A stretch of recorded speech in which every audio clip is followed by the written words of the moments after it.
ایک انسان کا اندر ہوتا ہے اور ایک ظاہر ہوتا ہے۔ اسلام یہ کہتا ہے قرآن کے جتنے بھی دنیا کے کافر اور مشرک لوگ ہیں نا، یہ سب اندر سے اللہ کو جانتے ہیں، اللہ کے رسول کو جانتے ہیں، نظام قدرت کو جانتے ہیں، لیکن باہر سے زبان سے اپنے عیش و عشرت سے اپنے طاقت اور دولت اور اپنے شریکوں کی وجہ سے وہ اس کو مانتے نہیں ہیں۔ اسی کو اللہ نے قرآن پاک میں بیان کیا ہے، قل ارأیتکم ان اتاکم عذاب اللہ او اتتکم الساعۃ اغیر اللہ تدعون ان کنتم صادقین۔ ان سے پوچھو کہ ذرا غور کر کے بتاؤ کہ جب تم پر کوئی بڑی مصیبت آتی ہے یا آخری گھڑی تم پر آ پہنچتی ہے تو کیا اس وقت تم اللہ کے سوا کسی کو پکارتے ہو؟ بولو اگر تم سچے ہو۔ تو اس آیت کے اندر اللہ رب العزت نے کیا کہا کہ ہر مشرک اور ہر کافر اندر سے بخوبی جانتا ہے کہ قادر مطلق صرف اللہ ہے، وہی اول ہے، وہی آخر ہے، وہی ظاہر ہے، وہی باطن ہے۔ اس علم کے بنا پر ہر بڑی مصیبت یا عذاب یا موت کے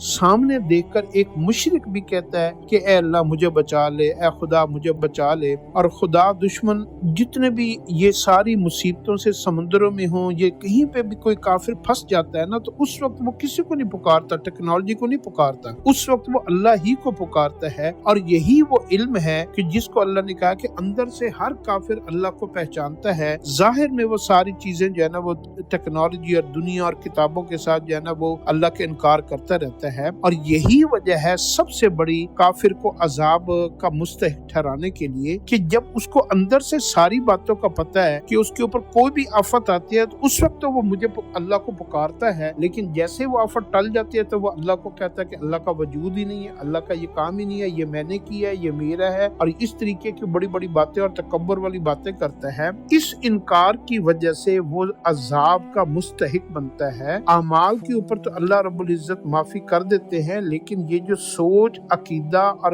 خیالات اور یقین کا جو پھسل جانا ہوتا ہے نا، یہ نہ ماننے والا بنیاد یہی ہے جس کو اللہ نے کہا ہے کہ میں صرف شرک کو معاف نہیں کروں گا، باقی ہر ایک کو معاف کر دوں گا۔ اس عقیدے کو کبھی اپنے ہاتھ سے نہ جانے دیں۔ اب آپ کو جب خوشی ملے، جب آپ کو غم ملے، دونوں حالتوں میں اللہ کو پکارنا ہے اور اللہ ہی سے مانگنا ہے، اور عبادت بھی اللہ ہی کی کرنی ہے، زبانی اقرار بھی کرنا ہے، دل سے بھی ماننا ہے، اندر سے بھی ماننا ہے، ظاہراً بھی ماننا ہے۔ یہی ایک مسلمان کا شیوا ہے۔